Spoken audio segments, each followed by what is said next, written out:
Under the unrelenting Arizona sun, a Hispanic former firefighter turned rideshare driver stumbled upon a baby boy trapped in a locked SUV. The child's face was flushed scarlet, his breath shallow and labored. Ignoring bystanders' cautions and the threat of legal repercussions, he smashed the vehicle's window to free the infant. Instead of gratitude, the boy's father lashed out, threatening a lawsuit. It wasn't until a doctor warned, 3 more minutes, and he wouldn't have survived, that the driver's actions were vindicated. What unfolded next would leave the father with a lesson etched in his soul. Please subscribe to our channel. We're building a community where kindness is our most cherished and honored word. Before we dive into this gripping story, let us know where you're tuning in from. We'd love to hear your thoughts in the comments. It was just after 1 p.m. in North Phoenix, and the desert heat was merciless, transforming the asphalt into a shimmering mirage that scorched skin in seconds. Mateo Alvarez, 38, stepped out of his black sedan, the air so thick with heat it felt like wading through molten glass. Sweat soaked his gray polo as he moved from the driver's seat to the trunk, checking his rideshare app for his next pickup. A former firefighter who'd once carried people from burning buildings, Mateo now navigated the city's streets for a living. His broad shoulders and steady hands a testament to his past. His bronze skin glistened under the sun, his close-cropped hair damp, and his dark eyes carried a quiet intensity. A man who'd seen chaos and chosen compassion. As he confirmed a drop-off at Desert Plaza, a faint sound stopped him cold. It wasn't the hum of traffic or the chatter from the nearby strip mall. It was a weak, high-pitched cry, muffled and desperate, coming from the parking lot. Mateo froze, his hand hovering over his phone. There it was again, softer now, like an infant struggling to be heard. His jaw tightened, instincts honed from years in emergency response kicking in. He scanned the rows of cars, their metal bodies glinting like ovens under the cloudless sky. Then he saw it, a dark blue SUV parked carelessly near a yellow-painted curb. No shade, all windows sealed tight. The cry was coming from inside. Mateo approached, his sneakers sticking to the molten pavement with each step.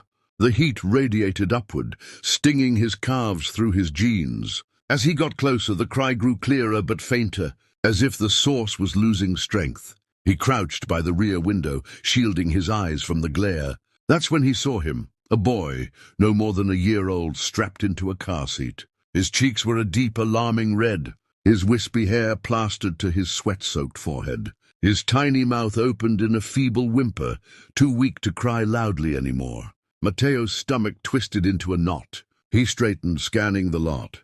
A handful of shoppers passed by, some glancing his way, others engrossed in their phones or errands. No one stopped. No one seemed to notice the urgency. Under the unrelenting Arizona sun, a Hispanic former firefighter turned rideshare driver stumbled upon a baby boy trapped in a locked SUV. The child's face was flushed scarlet, his breath shallow and labored.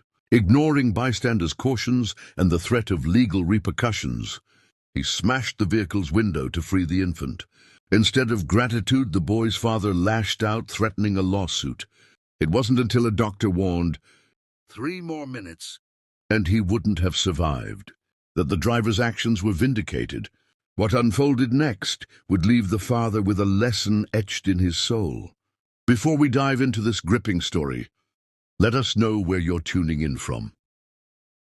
We'd love to hear your thoughts in the comments. It was just after 1 p.m. in North Phoenix, and the desert heat was merciless, transforming the asphalt into a shimmering mirage that scorched skin in seconds. Mateo Alvarez, 38, stepped out of his black sedan, the air so thick with heat it felt like wading through molten glass. Sweat soaked his gray polo as he moved from the driver's seat to the trunk, checking his rideshare app for his next pickup. A former firefighter who'd once carried people from burning buildings, Mateo now navigated the city's streets for a living. His broad shoulders and steady hands a testament to his past. His bronze skin glistened under the sun, his close-cropped hair damp, and his dark eyes carried a quiet intensity. A man who'd seen chaos and chosen compassion. As he confirmed a drop-off at Desert Plaza, a faint sound stopped him cold. It wasn't the hum of traffic or the chatter from the nearby strip mall. It was a weak, high-pitched cry, muffled and desperate, coming from the parking lot. Mateo froze, his hand hovering over his phone. There it was again, softer now, like an infant struggling to be heard. His jaw tightened, instincts honed from years in emergency response kicking in. He scanned the rows of cars, their metal bodies glinting like ovens under the cloudless sky. Then he saw it, a dark blue SUV parked carelessly near a yellow-painted curb. No shade, all windows sealed tight. The cry was coming from inside. Mateo approached, his sneakers sticking to the molten pavement with each step, and the heat radiated upward, stinging his calves through his jeans. As he got closer, the cry grew clearer but fainter, as if the source was losing strength. He crouched by the rear window, shielding his eyes from the glare.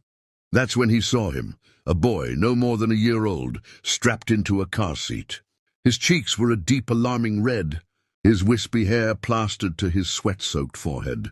His tiny mouth opened in a feeble whimper too weak to cry loudly anymore. Mateo's stomach twisted into a knot. He straightened, scanning the lot. A handful of shoppers passed by, some glancing his way, others engrossed in their phones or errands. No one stopped. No one seemed to notice the urgency. Raising the crowbar, he swung hard, shattering the rear window with a sharp crack. Glass sprayed across the pavement, and the SUV's alarm blared. Gasps and a few startled yelps erupted from the crowd. Mateo reached through the jagged opening, unlocked the door, and yanked it open. A wave of stifling heat hit him, like opening an oven. He leaned in, unbuckling the boy with steady hands. The child's skin was scorching, his body limp. Mateo wrapped him in his jacket, careful not to jostle him, and carried him to the shade of a nearby storefront awning. "Call EMS again," he shouted to the crowd. "Tell them it's critical, heat stroke, infant, unconscious." He sat on the curb, cradling the boy gently, his own breath uneven now. "Hang in there, pequeño," he whispered, rocking the child slightly. His hands trembled not from fear, but from a burning anger at the inaction around him. Phones kept filming, their lenses glinting like cold eyes. No sirens yet. Mateo pressed the cool lining of his jacket to the boy's forehead, willing the heat to leave his small body. His own heart hammered, but his movements remained precise. A holdover from years of working under pressure in smoke-filled chaos. Now in a sun-baked parking lot, he was fighting a different kind of fire, one fueled by neglect and hesitation. A teenager with a skateboard, still recording, stepped closer. "Yo, this is gonna go viral, man," he said, almost excited. Mateo didn't look up. "You filming for clout or proof?" he asked quietly. The teen hesitated, lowering his phone. "Just, in case there's a lawsuit." Then came the sound, a car door slamming across the lot, followed by rapid footsteps and the sharp clack of boots on asphalt. "Where's my son?" a man shouted, his voice raw with panic. Mateo looked up as a man in his early 30s, dressed in a polo and khakis, sprinted toward the SUV. A grocery bag dangled from his arm, spilling a pack of wipes onto the ground. His dark hair was disheveled, his face pale beneath a sheen of sweat. When he saw the shattered window, he froze, eyes wide with shock. "What the hell did you do?" he demanded, voice rising. Mateo stood slowly, still holding the boy. "Your son was locked in there," he said, keeping his tone even. "In this heat, he was barely conscious." The man's face twisted, shock, confusion, then fury. "You smashed my window? You had no right to touch my car." Murmurs rippled through the crowd. "Is he serious?" someone muttered. Another said, "That kid could have died." "He was dying," Mateo said, his voice calm but edged with steel. "I called 911, we waited." No one came. He wasn't moving. The man, James Carter, as Mateo would later learn, shook his head, his voice trembling with anger. "I was only gone for 10 minutes. I needed wipes and milk for him.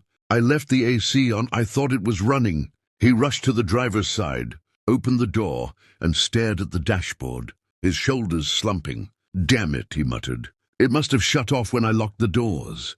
The crowd fell silent, the weight of his words sinking in. Then James turned back, pointing a shaking finger at Mateo. "You broke my car." I can't afford a new window. I could sue you for this. Mateo's jaw tightened, but he didn't raise his voice. Do what you have to. I did what I had to. He shifted slightly, showing James the boy, head limp against his shoulder, eyes closed, cheeks now a ghostly pale. James's face crumpled, his anger giving way to fear. Is he breathing? He stammered. He's alive, Mateo said. Barely. Sirens finally pierced the air, growing louder as red and blue lights flashed across the lot. An ambulance screeched to a stop, followed by a police cruiser. 2 EMTs leapt out, their gear clattering. Mateo stepped forward, handing the boy over. He's overheated, he said, voice urgent but controlled. Locked in the car too long, unconscious, high fever. The lead EMT, a woman with a tight ponytail, nodded sharply. We've got him. She cradled the boy, checking his pulse as her partner prepped an oxygen mask. As the ambulance doors slammed shut, James tried to follow, but an officer blocked his path. Sir, we need to ask you some questions, the officer said, his tone firm. James spun around, pointing at Mateo. He broke my window. That's vandalism. We'll get to that, the officer replied, glancing at Mateo. You made the 911 call? Yes, Mateo said. He recounted the events, every detail clear. No embellishment. Just facts, the cry, the locked car, the boy's condition, the weight, the decision. Witnesses nodded in agreement. Even the skateboarder, who added, yeah, he saved that kid's life. The officer, badge reading Sanchez, he turned to James. Your son was alone in a locked car in 110-degree heat. Do you know how fast that turns deadly? 10 minutes is more than enough. James's voice cracked. He's my son. I was quick. I thought the AC was on. Sanchez's expression hardened. Quick isn't enough. Cars heat up to 130, 140 degrees in minutes. A woman in the crowd muttered, if that guy hadn't acted, we'd be planning a funeral.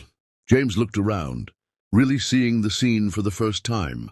The shattered glass, the disapproving stares, the phones still recording. His shoulders sagged, anger melting into something raw, guilt, shame, fear. Mateo stepped back, his breathing steady now, the fire in his chest cooling. He'd done what was necessary, whether the crowd understood or not. His eyes lingered on the ambulance, its lights fading as it sped toward the hospital. Back at his sedan, Mateo leaned against the hood, arms crossed, staring at the glass shards scattered across the pavement. They glinted like fragments of a choice. He couldn't undo and wouldn't. A woman in a deli apron, probably on her lunch break, shook her head nearby. He didn't even thank you, she said. More worried about his car than his kid. Mateo didn't respond, his gaze fixed on the ambulance's distant taillights. Another onlooker, an older man with a cane, approached. You did right, he said quietly. I've seen too many wait too long. Mateo nodded slightly, his mind replaying the boy's limp form, the heat of his skin. He'd acted on instinct, but it wasn't blind. It was the kind of instinct forged in firehouses, where hesitation meant loss. Officer Sanchez approached, his boots crunching on the glass. He was mid-40s, broad-shouldered, with the no-nonsense air. Mr. Alvarez, we've got statements from multiple witnesses. You called 911, assessed the situation, and acted when the child was in immediate danger. That right? Yes, Mateo said, meeting his gaze. You understand breaking into a vehicle can be considered a crime in Arizona? Mateo's jaw tensed for a moment. I do, but that boy was slipping away. I wasn't going to stand there and watch him die. Sanchez nodded, his face unreadable but not unkind. We see these cases go south fast. EMS reported his body temp was 103.8 when they got him. They're still evaluating, but your actions likely made the difference. Mateo's throat tightened. He's stable. For now, Sanchez said. They're monitoring him closely. From the corner of his eye, Mateo saw James turn sharply toward them, his face still flushed with emotion. He marched over, voice shaking. This isn't over. You can't just destroy my property and act like some hero. You don't know me or what I'm dealing with.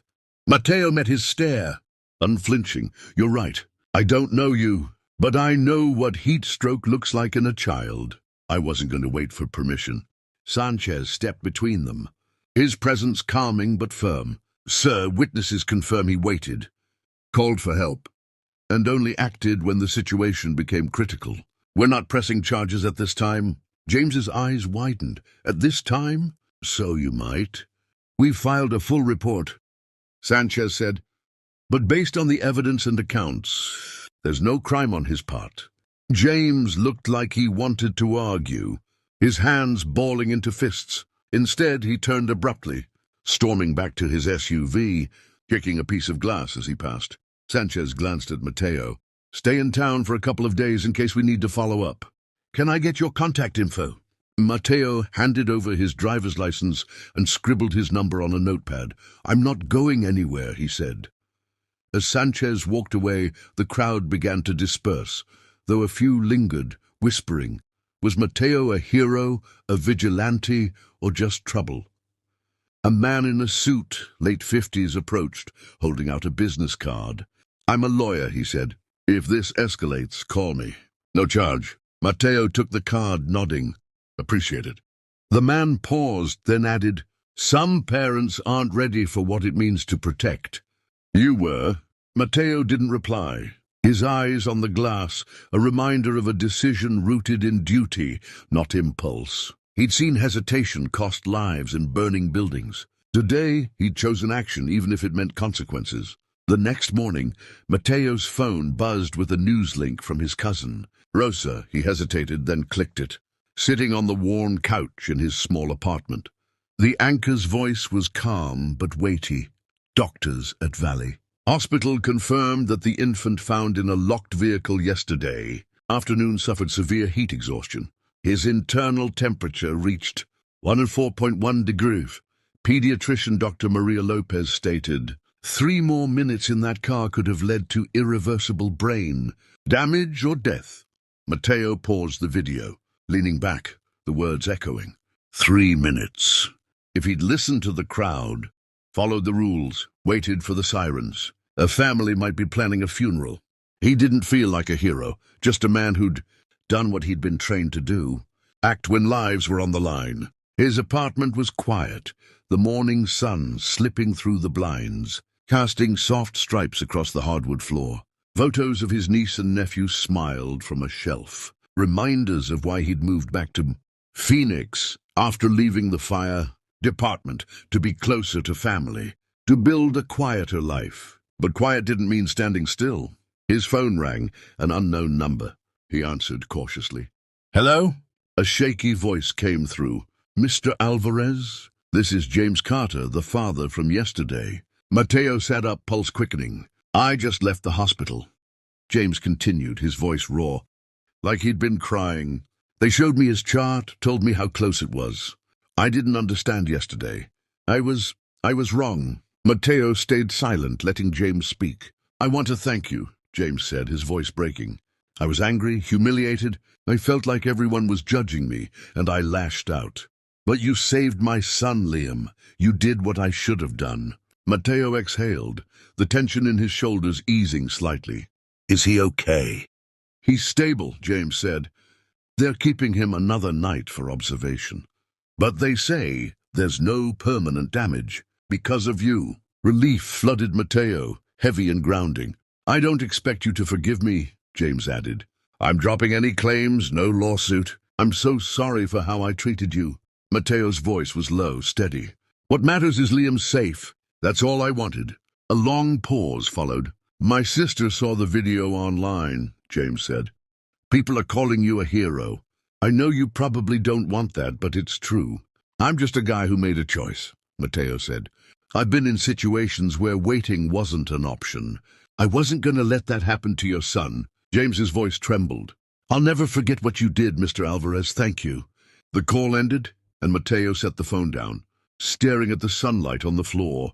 It wasn't closure, it was clarity. He thought of his old fire captain who'd once told him, courage isn't loud. It's the quiet choice to move when everyone else freezes. That choice had defined him yesterday, and it settled something deep within him now. By noon, the story had spread beyond local news. National outlets picked it up, with headlines like rideshare driver smashes, window to save infant from heat stroke, and hero or vigilante.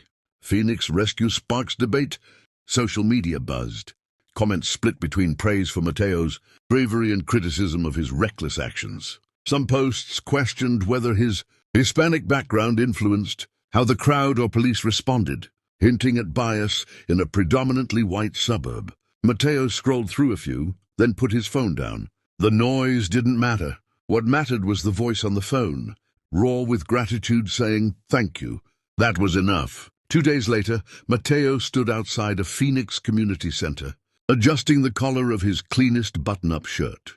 He wasn't used to attention, and the cameras waiting inside made his stomach churn. A local news station had invited him for their Unsung Heroes segment, and though he'd hesitated, he agreed, not for recognition, but to share a message that might push someone else to act in a crisis. Inside, the studio was warm, filled with the hum of lights and crew chatter.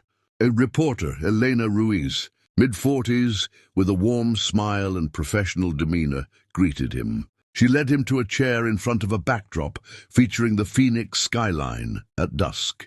"Mr. Alvarez," she began, leaning forward, "you've been called a hero, a good Samaritan, even a lawbreaker.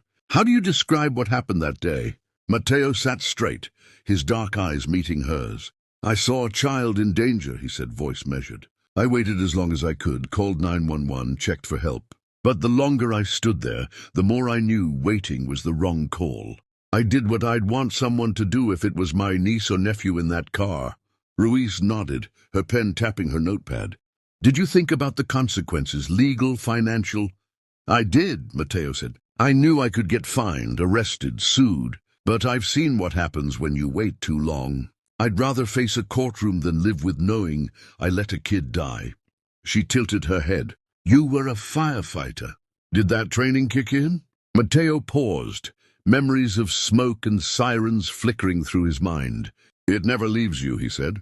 "You learn to act when seconds are all you've got." "That's what I did." The segment aired clips of the parking lot video, Mateo swinging the crowbar, glass shattering, him cradling the boy under the awning. Watching it, he didn't feel like a hero. He saw a man doing what anyone with a shred of decency should have done.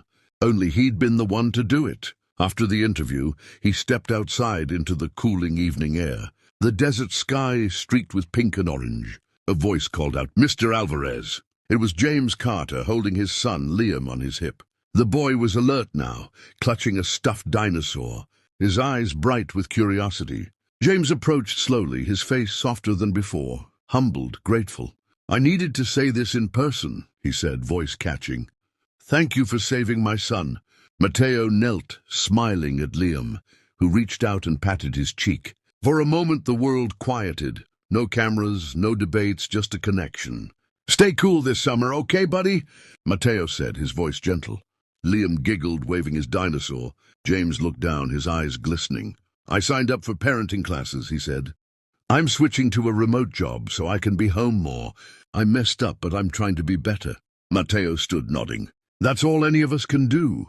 Keep him safe." They shook hands, and James walked away with Liam, their silhouettes fading into the dusk. It wasn't a perfect ending, but it was a hopeful one. Later that night, Mateo sat on his balcony, the desert air cool at last, a cold soda sweating on the railing. His sister's kids were asleep inside, their laughter from earlier still echoing in his mind. The city hummed softly below, and for the first time in days, he felt a deep, quiet peace, not from the news segments or online praise, but from knowing he'd acted without waiting for permission. Sometimes doing the right thing meant breaking a rule.